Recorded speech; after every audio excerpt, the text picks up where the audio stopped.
Okay, first press conference in the books. How are you feeling?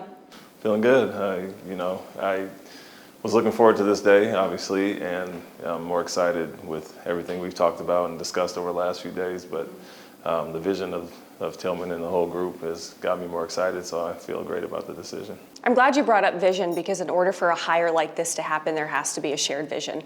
What was that shared vision between you, Rafael, and Tillman?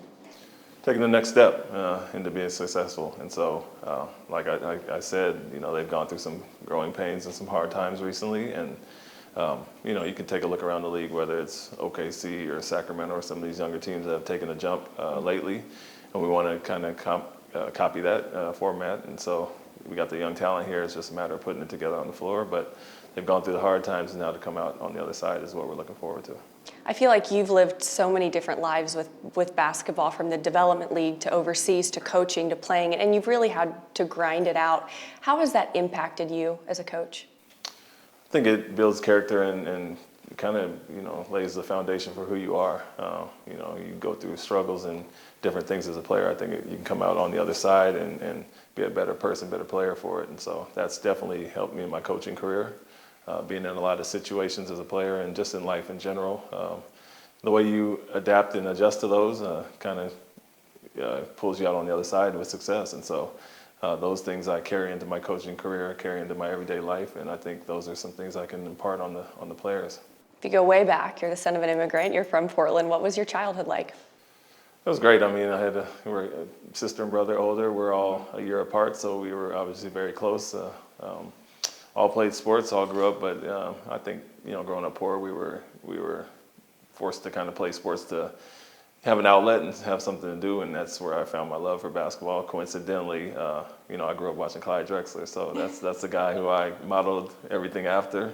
Listened to games on the radio with my father, and even wore number 22 all through high school for Clyde. So I love every time I'm here, I get a chance to say hello, and so that's what it was all about. Trying to be like him and get to this goal, and having that vision and that goal at a young age and something to shoot towards is what kind of got me through life. Clyde obviously loved here and loved in this city. What have you learned from him as you've gotten to know him? Just that he's a great guy, and I'm a basketball guy, but he's more well-rounded for sure. You can touch on any subject with him, and he's just outgoing person. I went to a basketball camp of his when I was young, but it was even more important when I started playing and coaching to see him, after games when he was doing the radio and say hello and just let him know how much he impacted me as a player, and this is the reason why I started playing. So Akeem as well, with the Nigerian national team, he would take us to dinner when we come to town, and so got to know them both well. And obviously tremendous players, but even better people. I'll ask you the same about Hakeem, because that's another person. He walks in the room, his presence it's not just what he did on the court, it's off of it. What have you learned from Hakeem?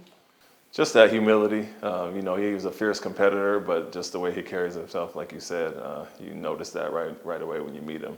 Very humble guy, but he's obviously a beast on the court, and I grew up watching him as well. So, these guys you idolize, getting to know them as people is even more important, that they're great guys. And so, chance to say hello and be in the same organization where they had a ton of success is really important to me. Speaking of brilliant basketball minds, you played for Gregg Popovich, you coached with Gregg Popovich. What did you learn from Pop beyond the X's and O's? Well, the most important thing is the relationship aspect of it. He taught us that from day one. I felt it as a player, even being a role player coming off the bench. Like I said, he puts his arms around everybody and knows the importance of that. But going into the coaching side, he was the first to say it's not about the X's and O's. Anybody can draw up plays and scheme for different guys, but the relationship aspect. And so I saw it firsthand with Tony, Tim, Manu, and those guys. But that's one thing, doing it with guys for 20 years that you've been with. It's different when you have to jump around and form those relationships. But I took that from him, and I think that's by far the most important piece of coaching. It's interesting because you were part of one of maybe the most known for being so selfless and unselfish basketball teams. They were also champions. Did you have any teammates that you hope your young Rockets players emulate, not so much on the court, but off of it? Yeah, I played with a ton of great players, a ton of great people, and obviously coached a lot as well. And so, I think for a guy, say, for instance, Kawhi Leonard, he was in his first few years in San Antonio. I think him seeing the humility and the selflessness of that group has, obviously helped him throughout his career. And so there's too many guys to name, obviously, with that organization. But you know, Tim Duncan would be the one that comes to mind right off top. Just the most humble, selfless superstar you'd ever meet, and you wouldn't know he's as great as he is just by talking to him. He's never going to brag on himself, but went about it day by day. I think everybody's seeing that example of how he went about his business, trickled down throughout the whole organization. You also spent a year in Philly, a year in Brooklyn. What did those experiences do for you as an assistant coach? I think opened my eyes to different philosophies, obviously being around different players, but just helped me kind of, you have your foundation and your base of who you are, but this kind of opened my eyes to different things, honestly. Obviously, Brett Brown was there, who I played for and coached with, but getting to be around Joel Embiid, Ben Simmons, and then, you know, KD and James Harden and Kyrie in Brooklyn, it helps you kind of formulate how you will coach different type of guys. Everybody's not going to be the Boy Scouts like San Antonio, and so you have to figure out ways to make them their best and reach them. And so that helped me tremendously going to Boston, where, you know, I had two young, great superstars there as well. And I think all this stuff, kind of, you put that all together, it helps me into any situation I'll go into. What do you describe your coaching style as? Direct.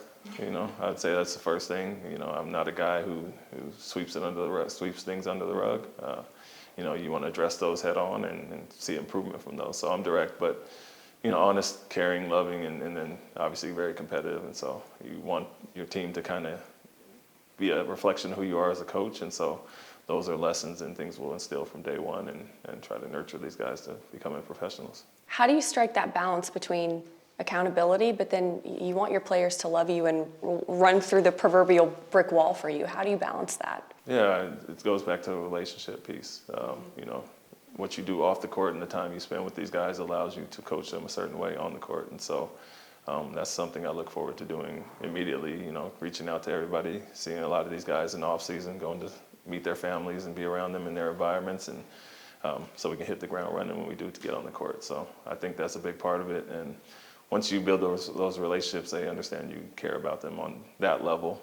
They're willing to do whatever on the court. And so the tough love will be a lot easier for them to take. One thing I know that Rockets fans are really excited about is that when you were in Boston, you developed young players, and you did it pretty quickly. How were you able to do that, and how do you plan on doing that here with the Rockets? Well, I mean, you can't give all the credit to coaches. I've never been one to be that naive to think it's all about coaching. You know, the talent is there, and you have to kind of bring that out of them and break some habits. So people think it was overnight, and to me, we went through our grinds and struggles early in the season. You know, being 500 around the midway point, but a lot had to do with health and COVID, and just breaking those habits. Honestly, it's not going to happen overnight.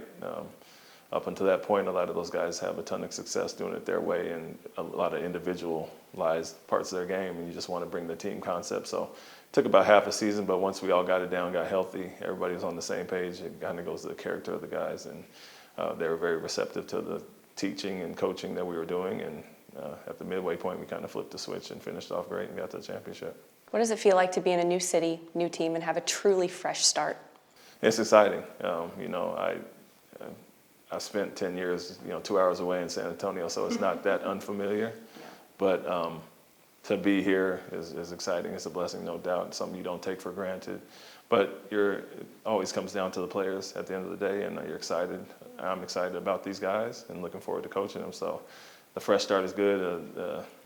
Took some time off and improved in a lot of areas, but I'm refreshed and ready to go with this group. You mentioned in the press conference you were able to really dig into the film on this Rockets team as you approached your interview. What were some of your observations? Just the level of talent overall. I knew Kevin and I knew Jalen from scouting and playing against them 2 times, 2 years ago.